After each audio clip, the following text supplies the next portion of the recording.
Welcome to my YouTube channel.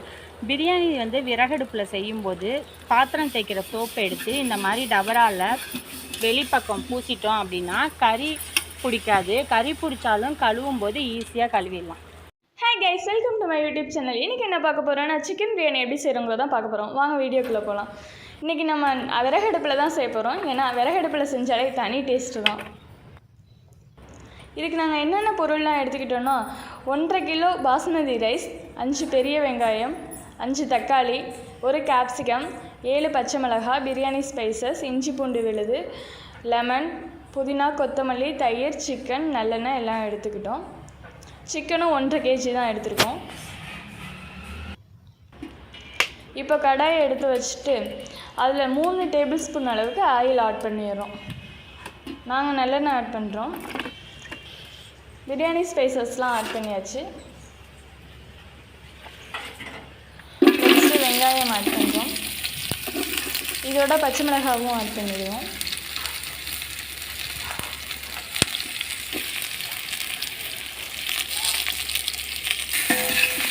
இது நல்லா பொன்னிறமாக வதங்குற அளவுக்கு வதக்குவோம். 2 கைப்பிடி அளவுக்கு உப்பு, உங்களுக்கு தேவையான அளவுக்கு உப்பு ஆட் பண்ணிக்கோங்க. நல்லா வெங்காயம் பொன்னிறமாக வதங்கிடுச்சு பாருங்கள். இப்போ பொன்னிறமாக வதங்கினதுக்கப்புறம் தக்காளி ஆட் பண்ணிக்கலாம். சிக்கன் பிரியாணினாலே எல்லாத்துக்குமே ஃபேவரட் தான். எனக்கு சிக்கன் பிரியாணினா ரொம்பவே பிடிக்கும். பாருங்கள், இதில் நெக்ஸ்ட் என்ன ஆட் பண்ண போகிறோன்னா மிளகாத்தூள் தான். மிளகாத்தூள் வந்து தக்காளி வதக்கிறப்பே போட்டுருவோம். இஞ்சி பூண்டு விழுது 2 டேபிள் ஸ்பூன் அளவுக்கு போட்டுக்கிறோம்.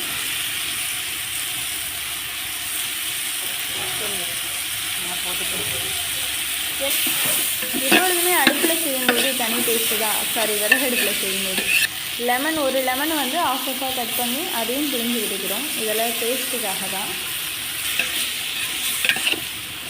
1 கைப்பிடி அளவுக்கு புதினா, 1 கைப்பிடி அளவுக்கு கொத்தமல்லி.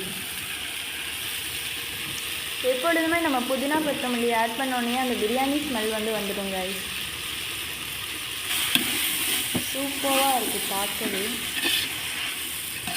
1 கப் தயிர் எடுத்துக்கிறோம். நெக்ஸ்ட் என்ன ஆட் பண்ண போகிறோன்னா பிரியாணி மசாலா தான். 2 ஸ்பூன் பிரியாணி மசாலா போட்டுக்க சொன்னாங்க.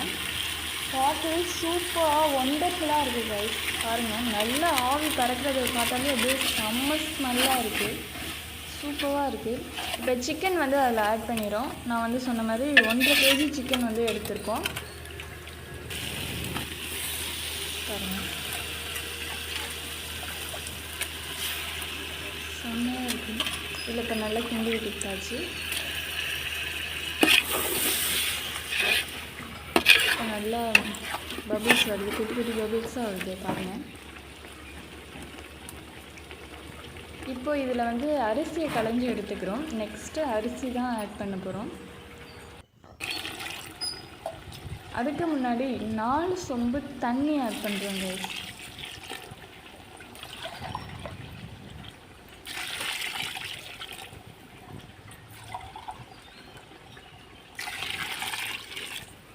இதுதான் சொம்போட அளவு. பாருங்கள், இப்போ பார்த்தீங்கன்னா கொஞ்சம் நேரம் மூடி வச்சுருந்தோம். மூடி வச்சுட்டு ஓப்பன் பண்ணும்போது நல்லாவே பபிள்ஸ் வருது பாருங்கள். இப்போ தான் வந்து நம்ம அரிசி ஆட் பண்ண போகிறோம். ரைஸ் வந்து 1.5 kg எடுத்துக்கிறோம். இதை இப்போ ஆட் பண்ண போகிறோம். பாருங்கள், நல்லா கிண்டி விட்டுக்கிட்டாச்சு. பிரியாணி வந்து சூப்பராக ரெடி ஆகிட்டுருக்கு. நீங்களே பாருங்கள் கைஸ்.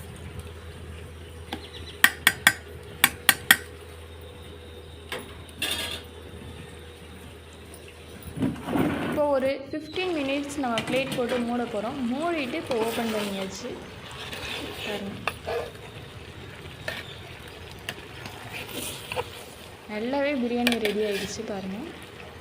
அப்படியே வாசம் கமன்னு ஆளை தூக்குது கைஸ். இப்போது என்ன பண்ண போகிறோன்னா லாஸ்ட்டாக கேசரி பவுடர் வந்து ஆட் பண்ண போகிறோம். ஏன்னா இது பார்க்கவே கலர்ஃபுல்லாக இருக்கும்ல பிரியாணி, அதுக்காகத்தான். போட்டு கிண்டி விட்டுக்கிட்டாச்சு. ரொம்ப கிண்ட மட்டும் மேலாக்கில் போட்டு கிண்டியாச்சு. இப்போ நெக்ஸ்ட் என்ன பண்ண போகிறேன்னா பிரியாணியை தம் போட்டுட்டோம் கைஸ். நம்ம குக்கரில் செஞ்சு சாப்பிட்ற பிரியாணியை விட இந்த மாதிரி தம் பிரியாணினா செம்ம டேஸ்ட்டாக இருக்கும். நீங்களே பாருங்கள், சூப்பராக இருக்குது. ஓப்பன் பண்ணோன்னே செம்ம வாசனை, செம்ம smell. Bye guys, subscribe my YouTube channel.